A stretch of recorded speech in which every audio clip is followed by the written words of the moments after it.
Imagine waking up one day and your job is gone. Your money? Frozen. Your child? Taken. You are no longer allowed to read, speak freely, or choose your own future. That's the terrifying reality in The Handmaid's Tale, a world where women have become tools of the state and freedom is just a memory. This is not just fiction, it's a warning. Let's dive into the dark and gripping journey of one woman who refuses to surrender. In the very first season of The Handmaid's Tale, we are thrown into a disturbing version of the future. The United States no longer exists. In its place is a new, brutal country called Gilead. It's controlled by a religious group that believes women should only serve men. In this world, women are divided into strict classes. The most unfortunate ones are the handmaids, women who are forced to give birth for powerful families because fertility has become rare. Pollution and disease have made it hard for most women to get pregnant, and handmaids are now considered government property. We meet June Osborne, the main character, but under Gilead's rules, she's renamed Offred, meaning of Fred, because she belongs to a man named Fred Waterford. June had a normal life before all this. She was married to a man named Luke, had a daughter named Hannah, and worked as regular job. But when Gilead took over, everything changed. She was torn away from her family and turned into a handmaid. Her new home is a cold, quiet place. She lives with Commander Waterford and his wife, Serena Joy. Serena used to be a powerful speaker before Gilead was formed, but now she has no rights either. Even though she helped create this world, she is trapped in it too. She wants a child badly, but she cannot have one. That's why June is there, to carry a baby for Serena and the commander. Every month, June is forced to take part in a ritual called the ceremony. It's a painful and humiliating act where the commander tries to get her pregnant, while his wife watches. The scene is silent and lifeless. Everyone pretends it's normal, but the truth is, nothing about it is okay. But June doesn't give up. She starts to fight back quietly. She remembers her daughter, her husband, and the life she lost. In secret, she begins a relationship with Nick, the commander's driver. He's not just a worker. He's part of the resistance, a hidden group, trying to bring Gilead down. June doesn't know who she can trust, but she takes the risk. In a world where speaking the wrong word can get you killed, trust is the only weapon she has. We also meet other important characters. There's Moira, June's best friend from before Gilead. She becomes a handmaid too, but unlike June, she manages to escape. Her story shows that freedom is possible, but it comes with a price. Then there's Aunt Lydia, a strict and cruel woman who trains the handmaids. She believes she's helping the women, but her methods are harsh and unforgiving. Flashbacks. Throughout the season show how Gilead took control. We see protests, military force, and fear spreading fast. Rights are taken away slowly. First money, then jobs, then freedom. People are either killed, forced into roles, or made to disappear. The rise of Gilead didn't happen overnight. It was a slow, planned attack on society. By the end of season 1, June is pregnant. She has broken many rules, but she's still standing. She's taken away by men in a black van, and we don't know if it's for punishment or for something bigger. But one thing is clear. June is no longer just surviving. She's starting to fight. This season sets the tone for the entire series. It shows us a world where power is taken by force and fear controls everyone. But even in this darkness, people like June find small ways to resist. Every whisper, every secret meeting, every brave step is a crack in Gilead's walls. Season 2 picks up with June still in danger. She's been taken away in a black van, and no one knows where she's going. Is she being punished or rescued?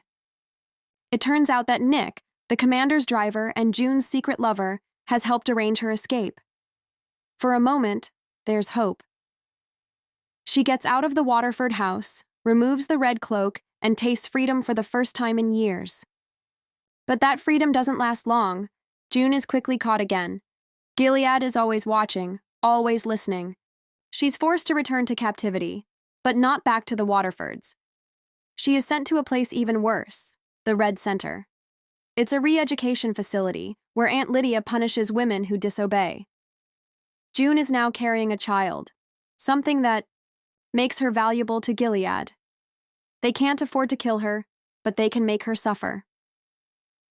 Throughout the season, June is tested again and again. She is determined to escape, not just for herself, but for her unborn baby. She pretends to obey, pretends to submit, but deep inside, she's planning. Her memories of her daughter, Hannah, drive her forward. The thought of raising another child in Gilead is unbearable. Eventually, June finds a chance. She's transferred to a new house, this time to Commander Joseph Lawrence's home. He's different. He's quiet, unpredictable, and may not believe in Gilead's rules. He becomes a key figure later, but for now, he gives June some space to breathe. It's here that the seeds of real rebellion begin to take root. Outside the walls of Gilead, the story expands. Moira, June's best friend, is safe in Canada now. She lives with June's husband, Luke, and together they try to raise awareness about what's happening back home. But it's hard. The world knows about Gilead, but very few are willing to intervene. Luke holds on to hope that June will one day return, but with every passing day, that hope fades. Meanwhile, Serena Joy, the commander's wife, begins to change. She wanted a child more than anything, and now June is pregnant. But Serena is still powerless. She's stuck in a life she helped create, and it's slowly destroying her. At times, she seems to connect with June. They share moments of pain, sorrow, and even quiet rebellion. But Serena is still dangerous. She is torn between the world she helped build and the freedom she secretly craves. One of the most powerful moments of the season comes when June is finally allowed to see her daughter, Hannah. It's only for a few minutes and it's under heavy guard. Hannah doesn't even recognize her. June's heart is broken, but she doesn't cry. She gets stronger. She knows she has to fight, not just to escape, but to destroy the system that stole her child. The season builds toward June's second attempt at freedom. With help from Martha's servants and the underground resistance, she is led through a dangerous path. She makes it to the edge. She's free. But in the final, shocking moment, she chooses to stay. She gives her baby to Emily, another handmaid, who has suffered deeply and sends her off to safety in Canada. June stays behind, not because she has failed, but because her mission is now bigger. She wants to bring down Gilead from the inside. She has found her purpose. Season 2 takes the pain and fear of Season 1 and transforms it into resistance. It's no longer just about survival. It's about rebellion. June has lost nearly everything, but she still has her mind, her memory, and her rage. These are the weapons she'll use next. Season 3 begins with a heavy choice already made. June could have escaped, but she stayed. She handed off her newborn daughter, Nicole, to another handmaid and chose to remain in Gilead. Her reason: she's not done fighting. She's no longer just a victim. She's now a rebel, ready to burn the system from within. This season is about resistance growing louder, though it still must hide in the shadows. June is placed in a new household, this time under Commander Joseph Lawrence, the same man who once helped her escape. Lawrence is different from other commanders. He's smarter, colder, and seems both part of the system and outside of it. He's hard to read. But one thing is clear: he doesn't blindly believe in Gilead, and that makes him dangerous in a different way. In this new house, June finds some breathing room. Lawrence doesn't follow the usual rules. He's not cruel, like the Waterfords, but he's not exactly kind either. He challenges June, forcing her to think instead of just react. This mental battle between them lays the groundwork for what's to come, an alliance that could shift the balance of power. Meanwhile, Serena Joy, who once stood tall beside her husband, begins to truly unravel. She has lost everything. Her baby Nicole is gone, smuggled to Canada. Her power is slipping. Her marriage is broken. Serena starts to show more human emotion. She grieves, she doubts, she lashes out, but at times, she also softens. She even works with June briefly, driven by the shared love of the baby they both claim. Their relationship becomes a strange dance, part enemy, part ally. As June continues to walk the tightrope between obedience and defiance, She starts connecting with other women who are ready to push back. Handmaids, Marthas, even a few wives. There is a growing sense that change is possible, but it has to be taken, not given. These small acts of rebellion begin to link together, forming the early pieces of a real resistance. One of the biggest moments of Season 3 is when June gets involved in a dangerous mission to save children. 52 kids have been taken by Gilead and raised under its laws. They don't remember life before. But June and her allies believe they can get them out. It's risky. Lives are on the line. Every step could mean death. But June won't back down. She works closely with the Marthas, women who serve in the homes and have built a secret network. They're quiet, often overlooked, but powerful in their own way. They hide messages, pass supplies, and watch everything. Without them, this plan wouldn't work. As June moves closer to the mission, she begins to change. She becomes colder, more focused, sometimes even reckless. She's not the same woman we met in Season 1. Pain, loss, and fury have reshaped her. She still loves, still hopes, but now she's willing to do whatever it takes, even if it means sacrificing herself. While all of this is happening in Gilead, Canada becomes a place of tension. The world is watching. Nicole's arrival has become political. Gilead wants her back. Serena and Fred travel to Canada to fight for custody, using the system they once rejected. But they're not ready for what's waiting. Fred is arrested for war crimes. Serena makes a deal with the government, turning on her husband to save herself. She shows her true colors. Again. Back in Gilead, the escape plan moves into action. June leads the children, one by one, through the shadows. Trucks, safe houses, secret passageways, all of it must work perfectly. The risk is enormous. But, against all odds, the mission succeeds. The children are flown out of Gilead and reach Canada safely. This is the biggest victory the resistance has seen. It's not just a message, it's a punch in the gut to Gilead's power. Parents in Canada are reunited with lost children. The world sees that Gilead can be beaten, but not without cost. In the final scenes, June is shot. She nearly dies, but she survives, left bleeding in the woods, staring up at the sky. Around her, the other handmaids protect her. They carry her away. Season 3 shows that rebellion is no longer a dream. It's real. It's happening. But it's also messy. People get hurt. Lines are crossed. Trust is hard to find. June is now a leader of a growing revolution, but the war has just begun. Season 4 begins with June severely wounded. She's barely alive after being shot during the rescue mission, but once again, she survives. The women who escaped with her carry her through the woods to safety. They patch her wounds, but something inside her has changed. She's no longer just fighting the system. Now she wants revenge. This season is about pain that refuses to fade. June makes it out of Gilead, finally crossing the border into Canada. There she is reunited with Luke, her husband. The moment is emotional, but it's not simple. They haven't seen each other in years. They've both changed. Luke still sees the June he once knew, but the woman standing in front of him now has been through hell, and she can't forget. And June struggles to adjust to freedom. She's safe, but she can't relax. She still sees Gilead in her nightmares. She doesn't just want to move on, she wants justice. And to her, justice means making those responsible for her pain suffer.